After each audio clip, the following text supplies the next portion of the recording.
Hi hello नमस्ते. कशा आहे तुम्ही सगळीजण? बरे आहेत ना? मी दीपाली. माझ्या फॅमिली ब्लॉग हा चॅनलमध्ये तुमचं सगळ्यांचं अगदी मनापासून स्वागत आहे. Good morning. तसंच आणि अक्षय तृतीयेचे तुम्हाला सगळ्यांना सॉरी अक्षय तृतीयेचे तुम्हाला सगळ्यांना हार्दिक हार्दिक शुभेच्छा. तर मला तर हे शब्द काय बोलता येत नाही, पण बोलले मी आज. म्हणजे हे आमच्या इकडं कर्नाटकला लय मोठ्यानं हा सण साजरा करतात. आमच्या इकडं इथं पण करतात, पण साधं सिंपल असं पोळ्या वगैरे करून नैवेद्य वगैरे दाखवतात. पण आमच्या इकडं कर्नाटकला म्हणजे भारी कार्यक्रम वगैरे काहीतरी असते. मी लहानपणी वगैरे आमच्या आजी तिने करत होती ना, त्यावेळेसचा माहीत होतं. सकाळी उठले, आंघोळ वगैरे केले, फ्रेश झाले, पहिल्यांदा पावडर टिकली वगैरे केला. मग नंतर घरातली कामं आवरायला घेतले. पहिल्यांदा किचनमध्ये आले तर किचन कट्टा किती पण रात्री स्वच्छ करून झोपा, सकाळी उठून हात मारल्याशिवाय तर काही चैन पडत नाही. पहिल्यांदा किचन कट्ट्यावरती परत आणि एकदा हात मारलो.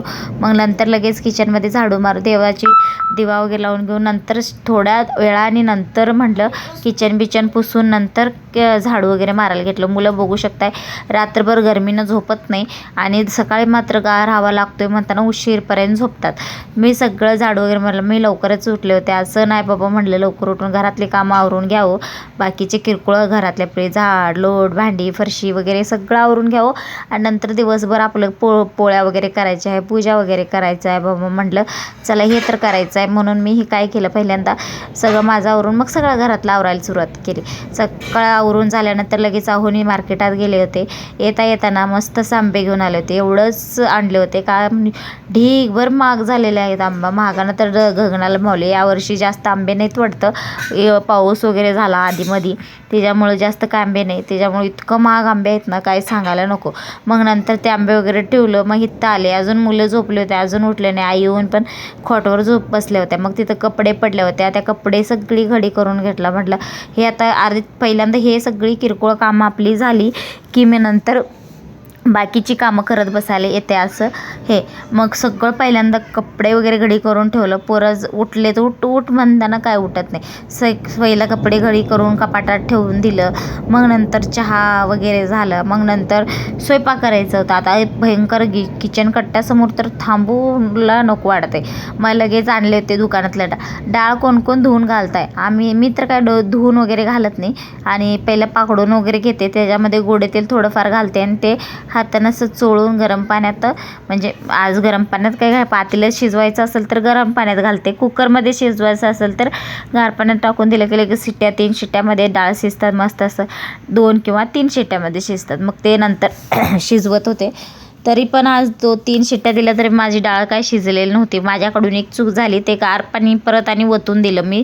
नंतर पहिलं शिजलं नव्हतं म्हणून म्हणताना थोडंफार हेच होतं. मग तसं पण मी केलंच. आता अळवी करायलाच पाहिजे, कसं तरी काय होईना, चांगलं शिजवून पण करायला पाहिजे, कसं तरी काय होईना म्हणून मी डाळ शिजवायला घेतली. मस्त असं कुकरमध्ये घालून घेतला, तेल मालिश वगैरे करून. मग नंतर प्रत्येक गोष्टीचा. आणि माझे आता डेली रुटीनचे व्लॉग पण येत राहील. सकाळी 10:30 वाजता येत राहील आणि संध्याकाळी 4 वाजता शॉर्ट व्हिडिओ येतात. प्लीज लाईक आणि सबस्क्राईब करायला मात्र विसरू नका. आणि 3 तांब्या मी पाणी घातला, कारण की इळवण्याची आमटीला आमच्या घरात इळवण्याची आमटी सगळ्यांना आवडतो म्हणून इळवण्याची आमटीसाठी 3 तांब्या पाणी घेतला. मग लगेच मसाल्याची तयारी करायला घेतलं. लसूण, परत टमॅटो म्हणतो, कोथिंबीर, खोबरं सगळं घेतलं. म्हटलं लसूण सोलून घ्यावं आणि मी लसूण आणि कढीपत्ता एक ह्याच्यामध्ये चेचून घेते. मग नंतर बाकीचा मसाला वगैरे टाकते. लसूण 2 ओढ्या घेतला, ते सोलायला घेतलं. खोबरं मात्र 40 रुपयाला 1 नारळ होता. म्हटलं अर्ध नारळ होता आपल्यापाशी, म्हटलं आता तेच घालावं. मग इथं थोडंसं सुंठ बडेसोप आणले होते, ते पण पहिल्यांदा मिक्सरमध्ये लावून घ्यायचं. गोड वगैरे मसाला लावायच्या आधी ते मिक्सरला ते सुंठ बडेसोप लावून घ्यावं, कारण की साखर घालून शिजवायला लागते. हे तर बघू शकता डाळ काही शिजली नव्हती म्हणून परत आणि 1-2 तांबे पाणी टाकला, 1 तांब्या पाणी टाकला आणि परत शिजायला ठेवलं. हे चुकी झाली, ती थोडंफार डाळ असं मोठंच राहिलं होतं माझ्याकडून. म्हटलं चला आता परत आणि लावून दिलं 1 तांब्याभर घालून. मग नंतर लगेच पीठ मळायला घेतलं. पीठ मऊ पडलं की आपले पोळे फुगत्यात, छान होत्यात असं म्हणतात. तर तसं त्याच्यानंच मी सारखं उठ बस खाली एकदा बसायची, परत उठून थांबायची, काय आहे ते काम करायचं, परत आणि खाली बसायचं. काय कंटिन्यू आपण करू शकत नाही. मी तर करू शकत नाही बाबा कंटिन्यू. उभारून तर काम मला होत नाही. सारखे मी बसते उठते बसते उठते असं माझं काम चालू असतं. मग इथं बघू शकता गूळ अर्धा किलो डाळ ना अर्धा किलो गूळ मी ह्या डाळीला घातलं होतं. का म्हणजे गोड, आमच्या घरात गोड पुरणपोळी असलेल्या सगळीजण खातात. इथं डाळ शिजली होती, लगेच इळवणीची आमटी करायला इळवणा काढून घेतला. मग नंतर डाळ बी नितरून घेतलं. गूळ परत हे डाळ शिजून घ्यायचं होतं ना मग नंतर. म्हणून आता पहिल्यांदा काय केलं, गॅस पेटवलं, त्याच्यामध्ये कढई ठेवला. कढईनंतर डाळ शिजवायला गूळ डाळ वगैरे घालून ठेवून टाकलं. म्हणलं बरं झालं आता. मग लगेच मी डाळ वगैरे शिजवून घेतला. इकडं भात पण ठेवून घेतला. म्हटलं भात इकडं सगळं पटपट होऊन जातं ना. दुपारच्या जेवणापर्यंत स्वयंपाक झाला की सगळीजण जेवण करून घेतात. इथं डाळ शिजवून घेतलं, गूळ घालून डाळ शिजलं. मग नंतर ते उतरून घेतलं. आता आई म्हणले मी वाटतो, तू आमटीची तयारी करून घे. मग तिने पुरण वाटायला घेतले. मी लगेच इकडं आमटीची तयारी करायला घेतलं. आता आमटीमध्ये इळवणीच्या मी काय बाकीचे सगळे असं भजी करतात, बटाट्याची भाजी करतात, असं काही नाही.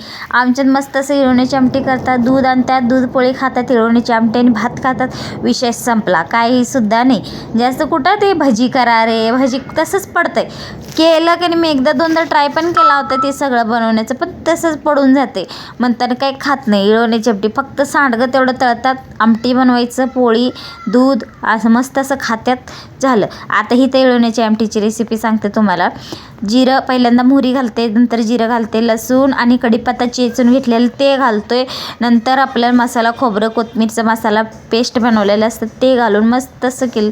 त्याच्यामध्ये हिरव्या मिरची घालायचं असेल तर हिरव्या मिरची घाला, नंतर लाल तिखट घालायचं असेल तर लाल तिखट घालून मस्त असं मसाला भाजूस पत्र ठेवा.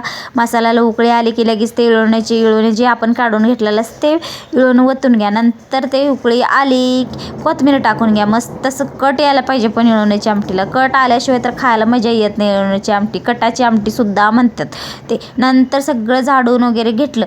हे नाही माहीत नाही तर आमच्या ताई म्हणजे तर शेजारी राहतात ते ताई आहेत, त्यांनी ना मस्त असं तेलाची पोळ्या करायला घेतल्या होत्या. आज म्हणलं मी नाही बनवणार पोळ्या, आज ही नाही बनवणार पोळ्या. म्हटलं आता हे नाही बनवलं तर तेलाचे मस्तच बनवतील. म्हटलं पहिल्यांदा त्यांनी भरून वगैरे घेतलं, तुम्हाला पहिल्यापासून दाखवलं. मस्त असं लाटून भरून मी 1-2 लाटून दिलं, पण त्यांना काही जमलं नाही. ते पोळपुटला त्यांनी मस्त असं कॅरी बॅग वगैरे बांधले होते, पूर्ण असं तेल लावूनच तेल लाटत होते. त्यांनी पण कर्नाटकचे आहेत म्हटल्यावर त्यांना तेलाच्या पोळ्यात जमतात. म्हटले मला तेलाच्या पोळ्या जमतात. मी म्हटलं मला काय जमत नाही, तुम्ही करणार असाल तर करा. पण त्यांनी मला करून दिलं, पूर्ण सगळी पोळ्या करून दिल्या. पोळ्या वगैरे झाल्या. मग नंतर इथं सांडगं भाजायला घेतलं मी. सांडगं भाजून झाल्यानंतर देवाला नैवेद्य पण दाखवायचं होतं. आणि तुमच्या इकडं कसे नैवेद्य दाखवतात ते नक्की सांगा. कुठल्या कुठल्या देवाला दाखवतात आणि कुठल्या कुठल्या. आमच्या गावाकडं ना सगळ्या लोकांनी परत फोटोला वगैरे पूजा करतात. इथं काय तसं केलंच नाही, तसं काय झालंच नाही. मग देवाला तेवढं नैवेद्य दाखवलं. देवासाठी सांडगं, आंबा, शिकरण काही कोण खात नाही म्हणून शिकरण काही केलं नाही. हे सगळं त्यांना नैवेद्य दाखवलं, दिवा वगैरे लावला, पाया वगैरे पडलं. मग आम्ही पण जेवलो. आजचा व्हिडिओ कसा वाटला ते नक्की सांगा. पुढच्या व्हिडिओमध्ये भेटू. चला बाय.